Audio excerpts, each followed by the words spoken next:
Welcome back to the Who's podcast. We, of course, proudly powered by Ladbrokes. And just let me set the scene.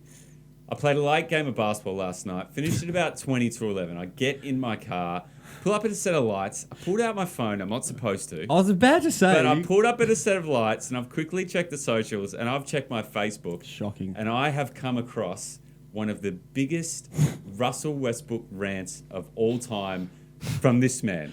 And the first thing I think of when I read it is, A, you have a basketball page. Why didn't you put it up on Hoops? Which is my initial reaction. But then I thought there was a certain anger in this tone that might have been a bit too harsh for the Hoops fan. Maybe you didn't want the Hoops fans to see this kind of rage from you because, you know, you're a pretty outgoing, nice, friendly guy. But I have to ask, can you explain to the Hoops fans what was going through your mind in that fit of rage when you put together that status update from last night?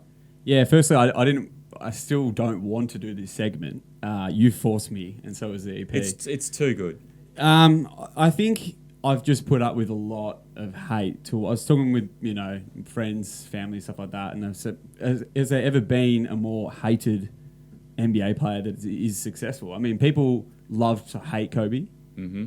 I mean, even Kobe haters could still go, God, he's good. And there's a thing after the fact, once they retire, you look back on it, you're like, yeah. I miss that guy. And that's going to happen with Westbrook.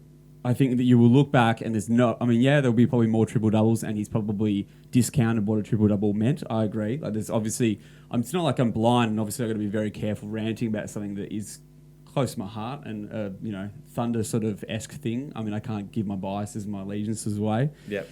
But what I was trying to, the point in, I've got the post up. I think we should read. No, I'll summarise it. Russ Westbrook broke the record, unless you've been living under the rock. He broke the triple-double record that was held for over 50 years. Pretty impressive. It's half a century. Pretty impressive. And he's broken it, and every headline was about Paul George should be the centre of attention here. He had a better game. Paul George had a better game. Don't get me wrong. There are times where I want to strangle Russ. You've seen me. There's times late in a game where it's less than 2 minutes and you go, against Boston, where we could have won the game, and he said he takes on 3 guys, and you go, God. I want to strangle him, but it's more of like the outfits that he wears kind of thing. It's not really that much. And that's part and parcel is that he's not that much of a likable guy. He doesn't present well to the media, and I think that never helps his case. Colin Cowherd didn't help his case. A couple of years ago during his MVP season, Colin Cowherd really jumped on the bandwagon. That guy, that absolute idiot, that annoying wanker, made a career out of hating someone that was doing well. Mm-hmm. And that's tall poppy syndrome at its finest. The equivalent of the triple-double probably is, for AFL fans and Australians out there, probably 30 disposals and 3 goals a game. Maybe 4. I'd say that's probably the equivalent, maybe. Yep. It's similar to Tom Mitchell, I was thinking. Tom Mitchell last season had 50 disposal games 2 or 3 times, and everyone jumped on and said he's not effective. What is it about sportsmen when they do well, we have to rip them down? I don't understand it. Yeah, all right, he's not likable. Yeah, all right, he takes stupid shots. Every sportsman has their flaws. Just back up.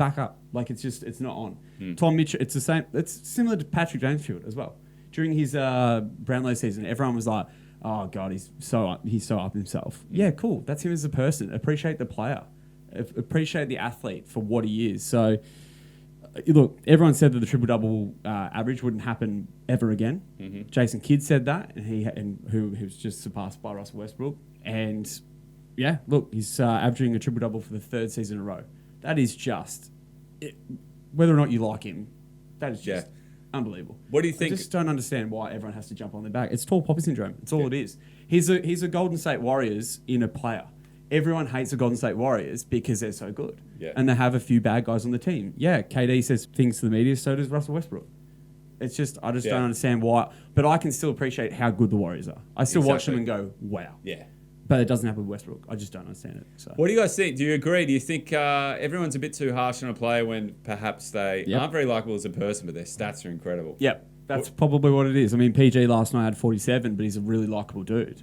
What do you think? So no one criticises that. Thank you, Mike, for taking the courage and the guts to come on in front of your Hoops family that love you dearly and vent. God, I feel so much better. Good. You can relax. Therapy session. Let us know. Do you agree with Mike or disagree? Comment down below, and we'll see you next time on Hoops.